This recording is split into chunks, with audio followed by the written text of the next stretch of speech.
Dr. Elena Vasquez pressed her face against the small window of the shuttle.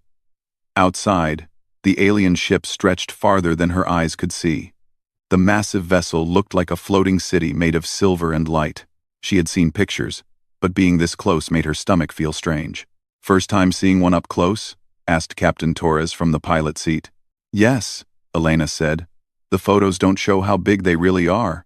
The Zeltharian ship, called Times, Eternal Convergence Times, was longer than Earth's biggest cities. Strange blue lights moved along its surface like living things. Elena could see smaller ships flying around it like tiny fish around a whale.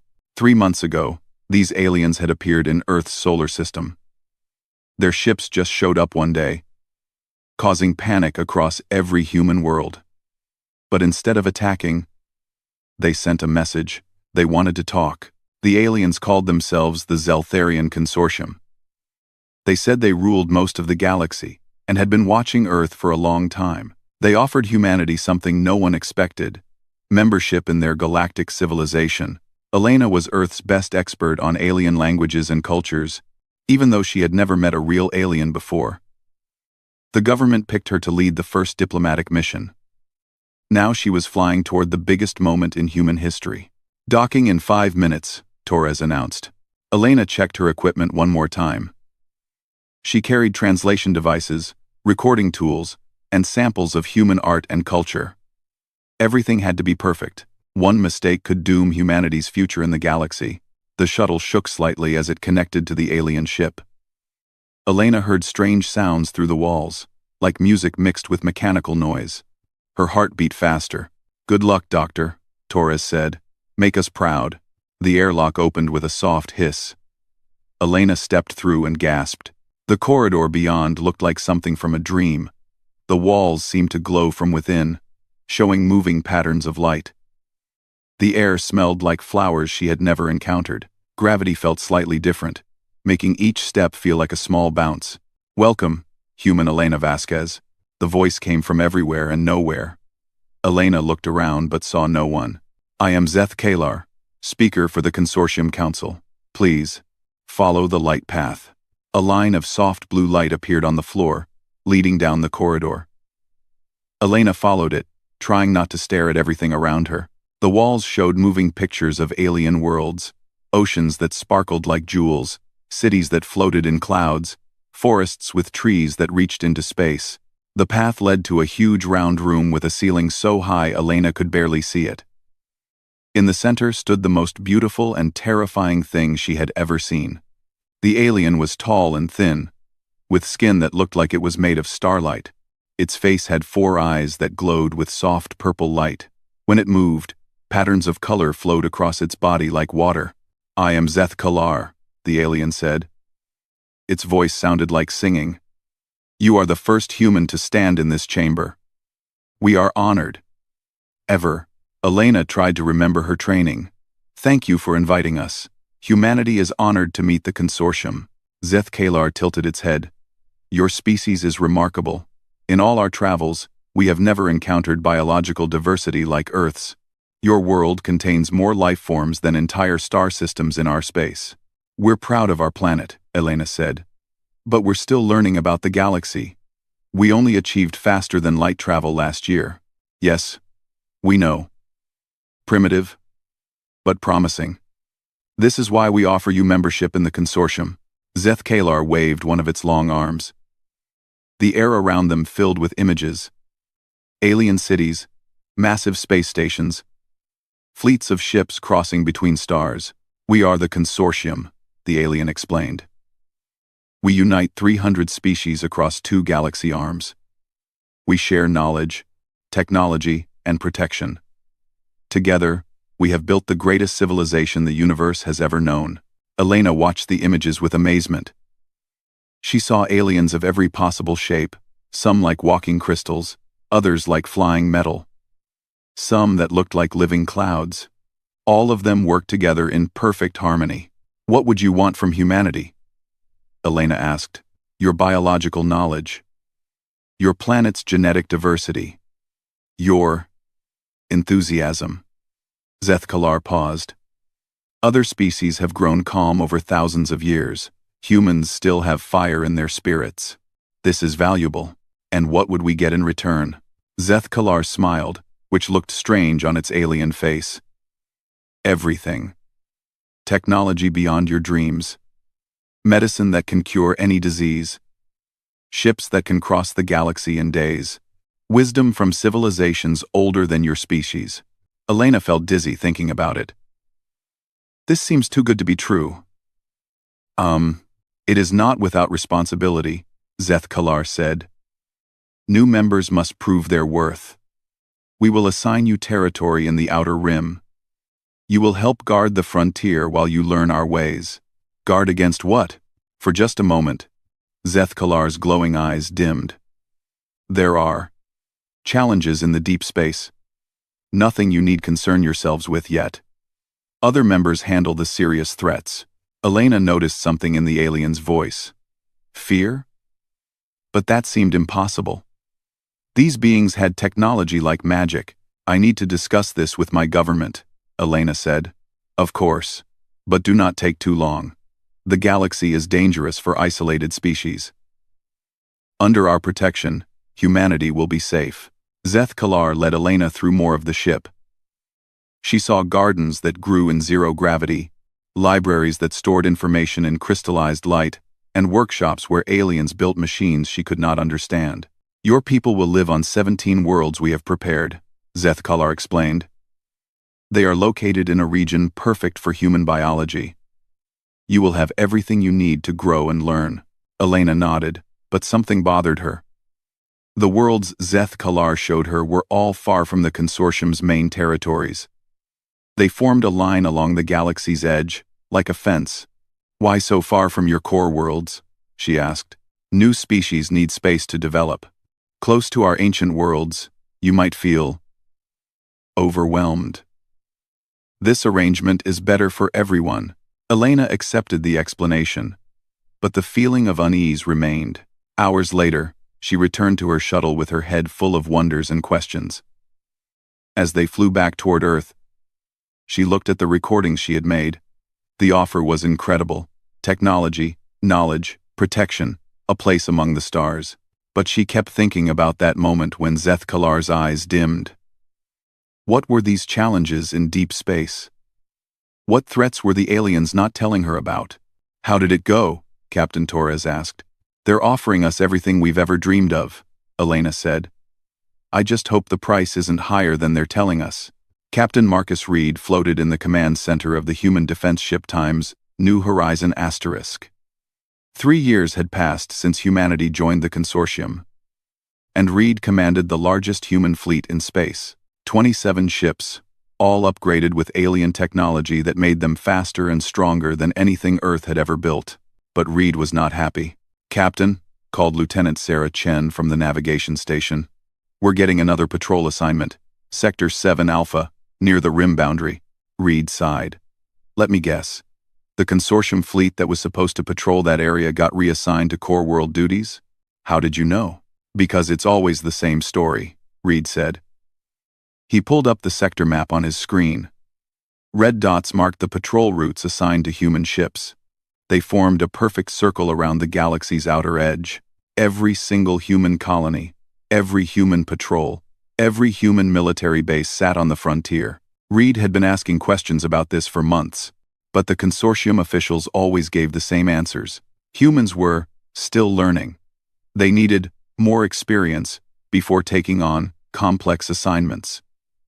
The Outer Rim was perfect training ground for humanity's growing fleet. The truth was becoming clear. Humans were not partners in the consortium.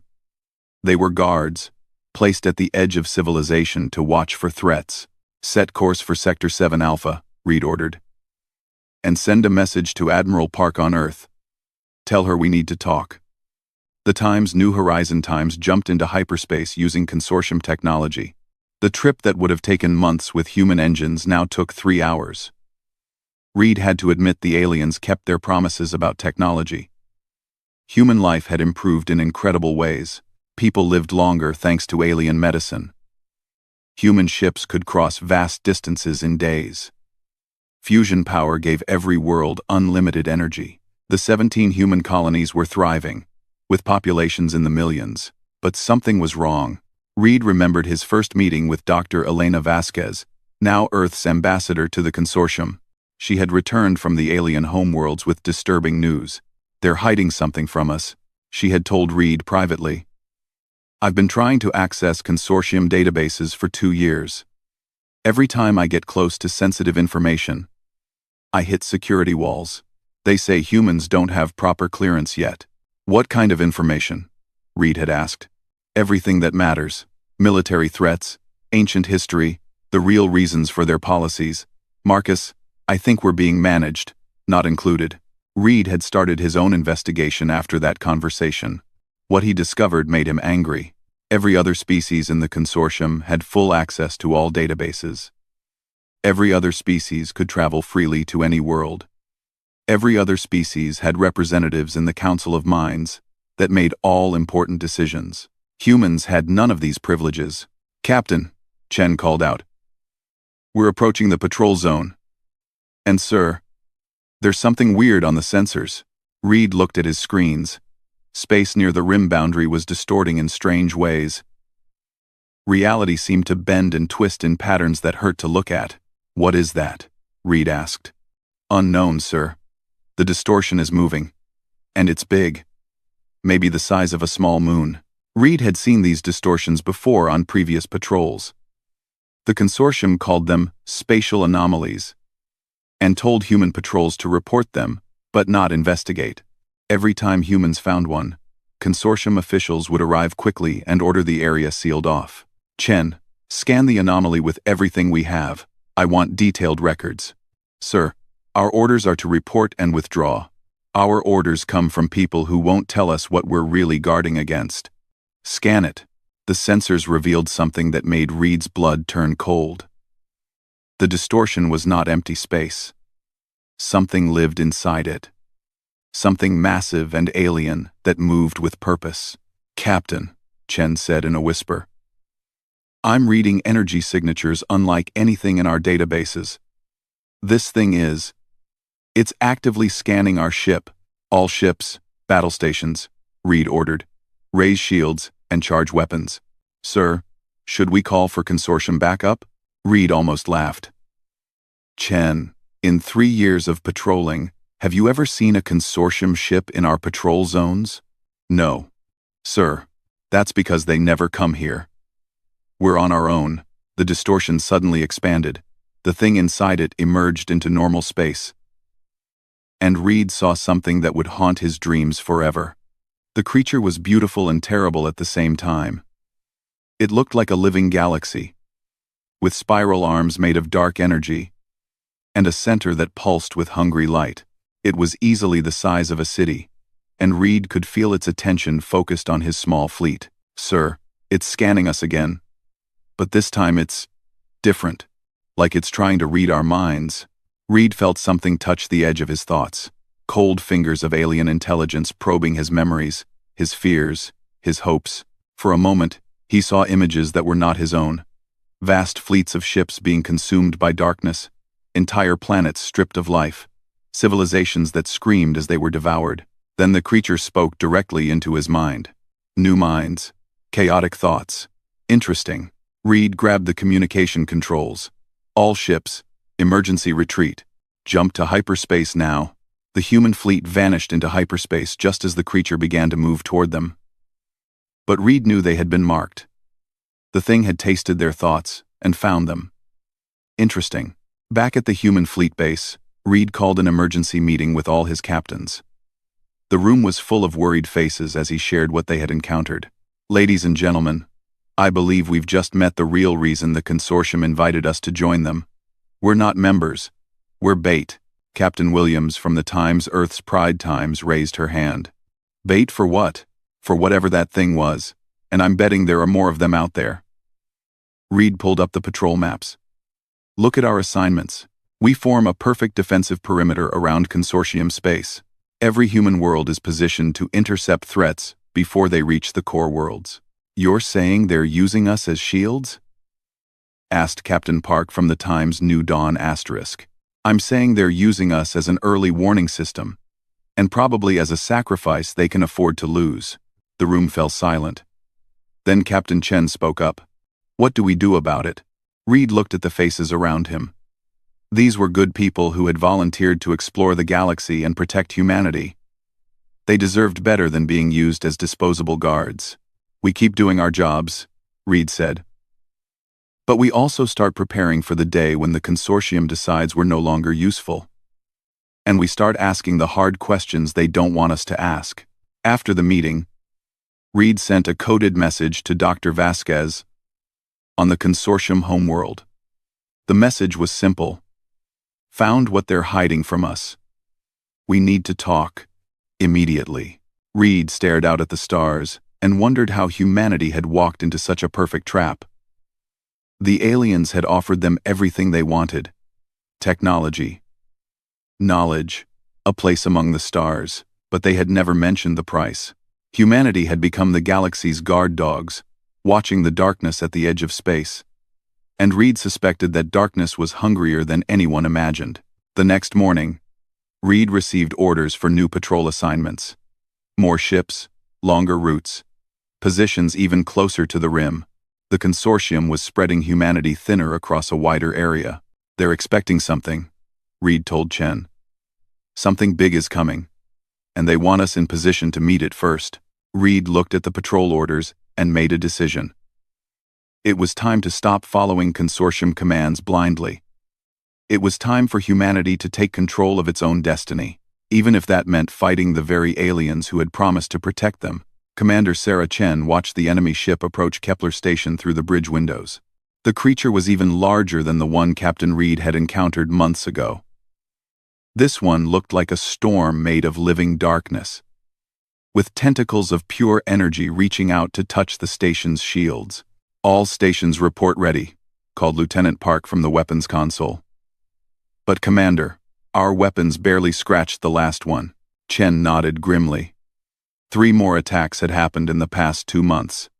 Each time, the creatures, the consortium called them devourers, consumed everything they touched. Ships, stations, even asteroids simply disappeared into their dark bodies. And each time, the consortium response was the same. Human ships fight, while alien ships retreat to regroup. Ma'am, the communications officer called out. The consortium advisory ship is pulling back to minimum safe distance. They're ordering us to maintain defensive positions until they can bring reinforcements. Chen laughed bitterly. Reinforcements that will arrive after we're all dead. How convenient. She had learned a lot about the devourers from captured data fragments. They fed on consciousness, on organized thought patterns. The more advanced and refined a mind was, the more nourishing it seemed to be. That was why they always targeted the biggest ships first, the ones with the most sophisticated computer systems and the most educated crews. But something about this attack felt different. The Devourer was not moving toward the station's command center like the others had. Instead, it seemed confused, circling the station like a predator that could not find its prey. Chen to all human ships, she broadcast. New plan. Forget everything the consortium taught us about fleet tactics. We're going to try something stupid. Define stupid, Commander, came the reply from Captain Torres in the Times Defiant asterisk. We're going to ram it. Silence filled the communication channel. Ramming attacks violated every principle of space combat. Ships were too valuable to waste in suicide runs. Trained crews could not be replaced easily. It was the kind of tactic that only desperate fools would attempt. Ma'am, Lieutenant Park said quietly, that's completely insane. Exactly, Chen said. Which is why it might work. I've been studying these things. They predict our moves based on logical, tactical analysis. They know what smart commanders should do. But they don't know what crazy commanders will do. Chen strapped herself into the command chair. All power to forward shields and engines. Ramming speed. The times, Starfire times, accelerated toward the Devourer at maximum velocity. Behind her, she could hear the other human ships following her lead, despite the insanity of the order. That was another thing about humans. When one of them decided to do something stupid, The others usually joined in. The devourer noticed their approach and turned to meet them. Chen could feel its attention probing her mind, trying to read her intentions. For a moment, she saw what it saw. Tactical analysis, probability calculations, expected human responses to threat scenarios. But then Chen did something the creature did not expect. She started laughing. The laughter came from somewhere deep inside. From the part of her that remembered being a child and jumping off high places just to feel the thrill of falling. From the part that had signed up for space service despite her mother's tears. From the part that had always chosen the hard path because the easy path was boring. The devourer's mental probe recoiled in confusion. Chen's thoughts were not following any logical pattern. She was charging toward certain death while laughing about it. The creature tried to calculate her real strategy, but there was no strategy. There was only a human woman who had decided that if she was going to die, she was going to do it in the most ridiculous way possible. Impact in 10 seconds, Park announced. Tell me, Lieutenant, Chen said between laughs. Did you ever think you'd die ramming a space monster while laughing like a maniac? No, ma'am. But somehow it feels right. The collision should have destroyed the Times Starfire times instantly. Instead, something impossible happened. The ship's shields, designed to deflect energy weapons, somehow interfered with the devourer's feeding process. Instead of absorbing the ship's mass and energy, the creature began to convulse and retreat. All ships, follow up attack, Chen ordered. Whatever we just did, do it again. The human fleet swarmed the confused devourer like angry bees. They used every trick that would have made their consortium advisors scream with horror. They fired missiles at point-blank range. They performed attack runs that put their ships in each other's firing lines. They ignored safety protocols and pushed their engines past red line limits. Most importantly, they fought with the kind of chaotic joy that only humans seemed capable of. They whooped and cheered as they dodged energy tentacles. They made jokes over the communication channels while performing impossible maneuvers.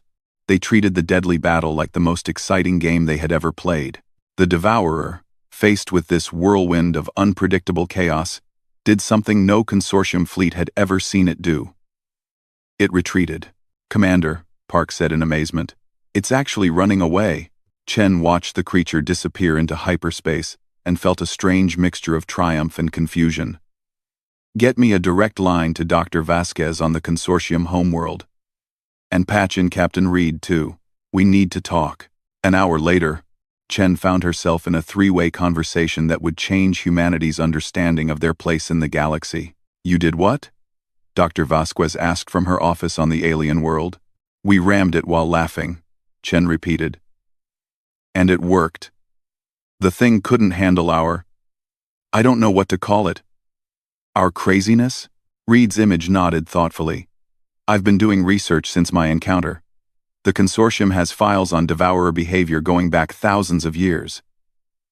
I had to steal most of the data, but I found something interesting. What kind of interesting? Vasquez asked. Every species the devourers have consumed followed the same pattern. They were highly advanced, perfectly logical, and extremely predictable. The creatures learn their tactics and then counter them perfectly. Chen felt pieces clicking together in her mind. So the more rational and organized a species becomes, the easier they are to defeat, Reed finished. Which explains why the consortium species are so vulnerable. They've spent millennia perfecting themselves, eliminating all the messy, chaotic parts of their psychology. Vasquez was quiet for a long moment. Then she spoke very carefully. Marcus, Sarah, I need to tell you something I discovered in the consortium archives. Something they definitely don't want us to know. What is it? Every member species in the consortium has undergone genetic optimization. They've had their aggressive instincts suppressed, their emotional responses regulated, their thinking patterns streamlined for maximum efficiency. And humans? Chen asked. We're the first species they've ever invited to join without requiring optimization. They keep telling us we're not ready for the process. Reed understood first. They don't want us optimized. They need us chaotic. The whole invitation, the membership, giving us the rim territories, Vasquez continued. It was all designed to put us in the path of the devourers while keeping their optimized species safe in the core worlds. Chen felt anger building in her chest. They're using us as savage guard dogs. But here's the thing, Reed said. I don't think it's going to work the way they planned. They wanted us to be expendable. A delaying force that might slow down the Devourers while they prepared their real defenses. Instead, Chen added, we might be the only ones who can actually fight these things. Vasquez nodded. The question is, what do we do with this knowledge? Chen looked at the battle damage reports from the engagement. Her fleet had suffered casualties, but they had also achieved something no consortium force had ever managed. They had made a Devourer retreat. We do what humans have always done when someone tries to use us, Chen said. We survive. We adapt. And we show them that their perfect plan has one major flaw, which is, they forgot that humans don't like being told what to do. Especially by aliens who think they're smarter than us. Reed grinned. Sarah's right. It's time to stop playing defense. Time to show the galaxy what happens when you give humans advanced technology and then make them angry. The conversation ended with the three of them agreeing to begin preparations for something the consortium would never expect. Humans were about to stop being victims and start being the chaotic force of nature they were born to be. In the depths of space, more Devourer ships were gathering. But for the first time in thousands of years, they were about to face an enemy they could not predict or counter. They were about to face humanity. Captain Marcus Reed stood in the command center of the human colony ship, Times Freedom's Edge Times, and watched 17 human worlds declare independence from the consortium at the same time. The rebellion had been planned in secret for 3 months, using codes that Dr. Elena Vasquez had stolen from the alien archives. All colonies report ready, Captain, said Communications Officer Martinez. The jamming networks are active. The consortium can't track our communications anymore. Reed nodded. Send the message to all human ships. Operation Chaos begins now. Across human space, the plan unfolded with the kind of beautiful disorder that only humans could manage. Instead of following the consortium's evacuation orders, human colonies activated defense shields and armed their orbital stations. Human ships abandoned their assigned patrol routes and began moving in seemingly random patterns that actually followed a complex plan Reed had developed, with help from Earth's best chaos mathematicians. The genius of the plan was that it looked like panic to outside observers. Ships fled in all directions, colonies went into lockdown, and communications turned into apparent noise. But underneath the chaos was a method that only humans could understand. Sir, called Lieutenant Chen from the tactical station. Consortium fleet approaching Sector 12. They're demanding we return to our patrol positions. Let me talk to them, Reed said. The alien commander appeared on the main screen. Zeth Kalar, the same being who had first invited humanity to join the consortium 3 years ago. Its glowing eyes showed confusion and anger. Human Reed, you are violating direct orders from the Council of Minds. Return your ships to their assigned positions immediately. Reed smiled. I'm afraid we can't do that, Zeth Kalar. We've discovered what you really think of us, and we've decided we don't like being used as bait. You do not understand the situation. The Devourers are massing for a major attack. Human ships are needed to maintain the perimeter defense. You mean human ships are needed to die while your fleets retreat to safety, Reed corrected.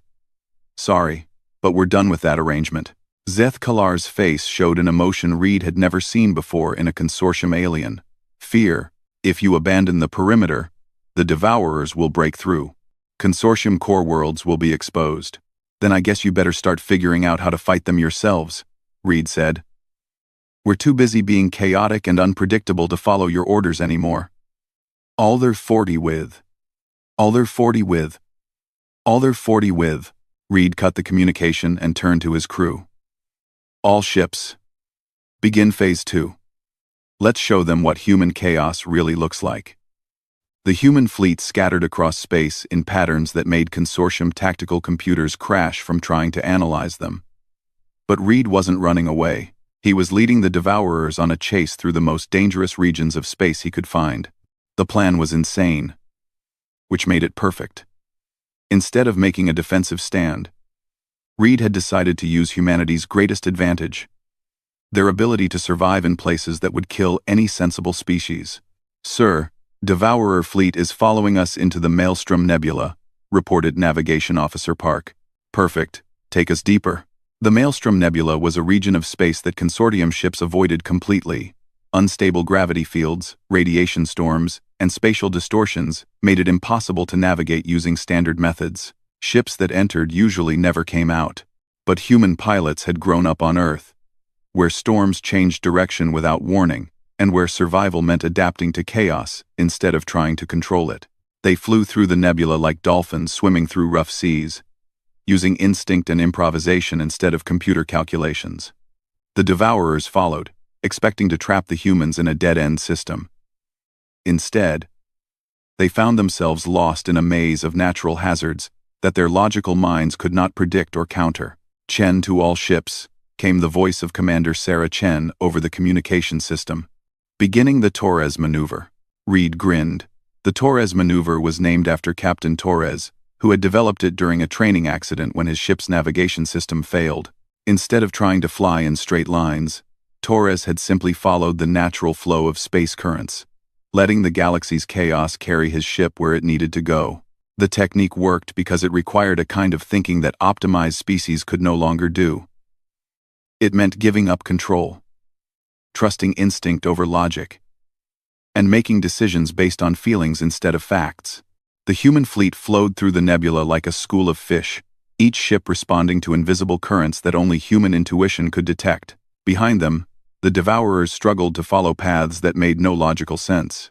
"Sir," Park called out, "we're approaching the gravity anomaly at the nebula's center. Consortium reports say it's impossible to escape once you get too close." "Good thing we're not following consortium reports," Reed said. "Take us in." The gravity anomaly was a region where space itself was twisted into knots. Ships that entered usually got stretched into noodles or crushed into singularities, but Reed had studied the old human exploration records from before they met the consortium. Early human pilots had actually used gravity anomalies as shortcuts, surfing the distorted spacetime like waves. "All ships, prepare for gravity surfing," Reed announced. "Remember, don't fight the pull. Flow with it." The human fleet dove into the anomaly and immediately began performing maneuvers that should have been impossible. They used the twisted gravity to slingshot around collapsed stars, rode waves of distorted space-time like cosmic surfboards, and somehow emerged from the other side of the anomaly traveling faster than they had entered. The Devourers, following their logical attack patterns, flew straight into the gravity trap and found themselves caught in space-time knots that their energy forms could not escape. "Phase 3, Reed announced to his fleet. "Dr. Vasquez should be starting her part of the plan right about now." 500 light-years away, Dr. Elena Vasquez was breaking into the most secure archive in consortium space. She had spent months gaining access to the genetic modification facilities where the aliens perfected their member species. What she found there made her understand the full scope of the trap humanity had almost walked into. The consortium had files on thousands of species going back millions of years. Every single one had been optimized, their aggression removed, their creativity suppressed, their ability to act irrationally eliminated. The aliens had spent eons turning every species in the galaxy into perfect, predictable beings. And every single one of those species had eventually been consumed by the Devourers. But Vasquez had also found something else in the archives: the original genetic templates from before the optimizations, the raw, unmodified DNA of dozens of species that had once been as chaotic and unpredictable as humans. "Computer, begin broadcast on all consortium frequencies," she ordered. Across the galaxy, her message reached every member world at the same time. The transmission contained the genetic templates and a simple explanation. The optimization process that the consortium claimed was evolution was actually preparation for slaughter. Species could choose to remain perfect and defenseless, or they could reclaim their chaos and fight. On world after world, the response was immediate. Beings who had lived for centuries in perfect harmony suddenly remembered what it felt like to be angry, to be unpredictable, to be alive in ways their optimized minds had forgotten. The revolution spread across the galaxy like wildfire. Not a human revolution, but a galactic awakening of species reclaiming their right to be beautifully, chaotically imperfect. Reed watched the reports coming in from across consortium space and smiled. Planets were declaring independence. Fleets were abandoning their perfect formations and beginning to fight with the kind of desperate creativity that the Devourers could not counter. "Sir," Chen reported from her ship, "Devourer main fleet is moving toward the consortium core worlds. They're expecting to find the same defenseless targets they've been consuming for thousands of years. But instead they're going to find something they've never faced before," Reed said. "An entire galaxy full of species who remember how to be dangerous." Reed looked out at the stars and felt something he had not experienced since humanity first left Earth. Hope, not the quiet, managed hope that the consortium offered, but the wild, chaotic hope that came from knowing you were about to attempt something impossible and might just succeed. "All ships," he announced, "set course for the consortium core worlds. It's time to show the galaxy what happens when you give advanced technology to beings who never learned to be civilized." The human fleet jumped to hyperspace, but they were no longer alone. Across the galaxy, other fleets were moving too. Ships crewed by beings who had just remembered what it felt like to be truly alive. The Devourers were about to discover that their perfect prey had suddenly become perfect predators. Admiral Marcus Reed stood on the bridge of the flagship Times, Chaos Rising Times, and watched the greatest battle in galactic history unfold around him. The consortium core worlds burned in the distance while massive Devourer ships fed on the remains of what had once been the galaxy's most perfect civilization. But they were not feeding alone anymore. "Admiral," called Captain Chen from the tactical display. "The Vraxian fleet just arrived. They're... Wow. I've never seen ships move like that." Reed smiled as he watched the newcomers enter the battle. The Vraxians had been one of the first species to reclaim their original genetics after Dr. Vasquez broadcast the templates. Once, they had been careful, logical beings who planned every move for maximum efficiency. Now they flew their ships like drunken artists, creating patterns of attack that were beautiful and completely unpredictable. "Sir, the Corellian swarm ships are requesting permission to begin their dance of sharp things," reported Communications Officer Martinez. "Granted," Reed said. "Tell them to make it as chaotic as possible." The battle had been raging for 6 hours now. The Devourer main fleet had arrived at the core worlds expecting to find the same defenseless prey they had consumed for millennia. Instead, they found an alliance of species who had remembered how to be dangerous. The Zephyrians attacked in formations that shifted like liquid mercury. The crystalline collective shattered their own ships into swarms of deadly fragments, then reformed them in impossible configurations. The gas-being nebuloids flowed through space like living storms, striking where the Devourers least expected. And leading them all were the humans, who fought with the kind of joyful chaos that made even their allies nervous. "Chen, take your squadron and try that insane maneuver you've been planning," Reed ordered. "The one where we fly inside the Devourer's energy field and detonate our engines?" "That's the one," Chen laughed. "Sir, that violates about 20 laws of physics and 30 regulations of common sense." "Perfect. Do it." Reed watched Chen's ships dive into the heart of a massive Devourer that looked like a living black hole. The creature tried to consume them, but the ships were moving in patterns based on human dance steps that created resonance frequencies in the Devourer's energy matrix. When the ship's engines overloaded, the explosion didn't just damage the creature, it caused it to turn inside out.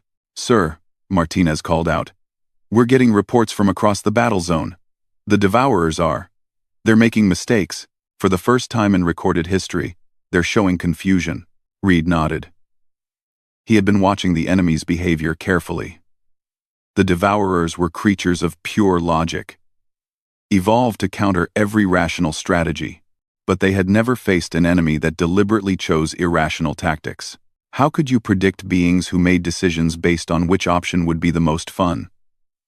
How could you counter strategies that changed every few minutes just because someone had a better idea? How could you consume minds that actively celebrated their own imperfections? "Admiral," called Dr. Vasquez from her science ship, "I'm reading something strange from the Devourer command vessel. It's trying to adapt to our tactics, but it's breaking down. Its processing matrix can't handle the amount of chaos we're generating. Reed looked at the massive creature at the center of the enemy formation. It was easily the size of a small moon, covered in writhing tentacles that pulsed with dark energy. This was the being that had commanded the Devourer fleets for millions of years, the intelligence that had orchestrated the consumption of countless civilizations. And it was having what humans would call a nervous breakdown. "All ships," Reed announced. "Final phase. Time to show this thing what happens when chaos meets order." The Alliance fleet began performing the most beautiful and terrifying maneuver in military history. Ships from dozens of species moved in patterns that defied every principle of tactical doctrine. They flew in spirals based on the mathematics of flower petals. They attacked in rhythms taken from ancient music. They used weapons in ways that made the designers weep and cheer at the same time. The Devourers, faced with this explosion of creative violence, began to retreat. But retreat required logical thinking, and logic was exactly what the chaotic alliance had driven from their minds. Reed's ship dove toward the command creature, followed by Chen and a squadron of volunteers from 6 different species. They were going to attempt something that no sane being would ever try: a direct assault on the Devourer's consciousness. "Elena," Reed called to Dr. Vasquez. "Are you ready with the genetic templates?" "Ready, Marcus. But are you sure about this? What we're planning to do has never been tested." "Good. If we had tested it, it probably wouldn't work." Reed's ship plunged into the Devourer's energy field. Instead of trying to fight the creature's mental invasion, they welcomed it. They opened their minds completely and let the alien intelligence see exactly what it was facing. The Devourer expected to find the usual organized thoughts, the careful mental structures that it could map and consume. Instead, it encountered human consciousness in all its chaotic glory. Reed thought about his childhood on Earth, jumping off cliffs into unknown water. Chen remembered the time she had decided to become a pilot by flipping a coin. Martinez shared his memory of proposing to his wife during a firefight because it seemed like a good time. But they didn't stop there. Dr. Vasquez began broadcasting the genetic templates directly into the Devourer's mind. The original, unoptimized patterns of hundreds of species. The raw DNA of beings who had once been as wild and unpredictable as humans. The Devourer's consciousness, evolved to process perfect order, suddenly found itself flooded with pure chaos. Millions of years of stored memories from consumed civilizations began to change. The careful, logical thoughts that the creature had absorbed started to remember what they had been like before optimization. "It's working!" Vasquez shouted. "The template data is rewriting the Devourer's core programming." Reed felt the alien mind convulsing around him as suppressed memories surfaced. Civilizations that had once created art for the sake of beauty. Species that had explored space because they were curious about what was out there. Beings who had loved and laughed and made mistakes and tried again. All of that chaos, locked away in the Devourer's perfect memory, suddenly exploded back into existence. The creature screamed, not with sound, but with a psychic cry that echoed across the galaxy. It was the sound of perfect order breaking down into beautiful chaos. "All Devourers are retreating," came reports from across the battle zone. "They're fleeing into deep space." Reed extracted his ship from the convulsing Devourer and watched as the ancient creature began to change. Its dark energy started to pulse with colors that had never been seen before. Its rigid form began to flow and shift into new patterns. "Elena, what's happening to it?" I think it's remembering how to be alive," she said in wonder. "All those civilizations it consumed, they're not gone. They were just locked away under layers of optimization. Now they're free." The Devourer that had terrorized the galaxy for millions of years was becoming something else entirely. The dark hunger was being replaced by curiosity. The need to consume was becoming a desire to explore. The perfect order was dissolving into joyful chaos. Reed looked around at the Alliance fleet. Ships from dozens of species floated in space together, their crews cheering and crying and celebrating in ways their optimized ancestors never could have imagined. "Sir," Chen said, "what do we do now? The consortium government has collapsed. Half their member worlds have declared independence. The other half are asking to join our alliance. Reed thought about the question. Humanity had come to the stars looking for a place among civilized species. Instead, they had helped the galaxy remember how to be wild. We do what humans have always done, he said. We explore. We make mistakes. We try impossible things just to see what happens. And we teach anyone who wants to learn that being imperfect is the most perfect thing of all. Dr. Vasquez appeared on his communication screen, smiling wider than Reed had ever seen. Marcus, I've been analyzing the data from the genetic broadcasts. Do you know what we've accomplished?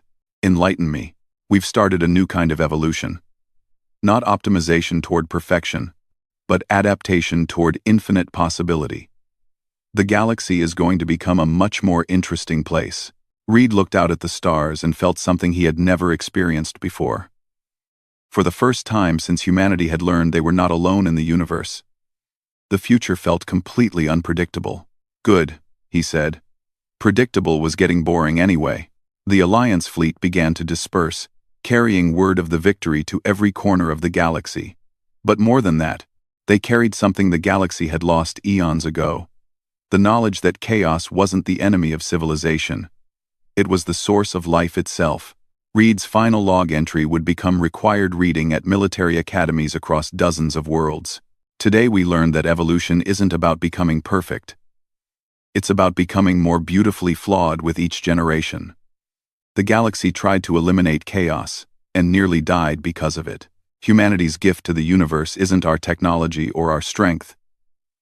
It's our willingness to be magnificently, chaotically, wonderfully imperfect. And that, it turns out, is exactly what the universe needed to stay alive. The human ship times chaos rising times jumped into hyperspace, heading for home. Behind them, the galaxy began its first uncertain steps toward a future that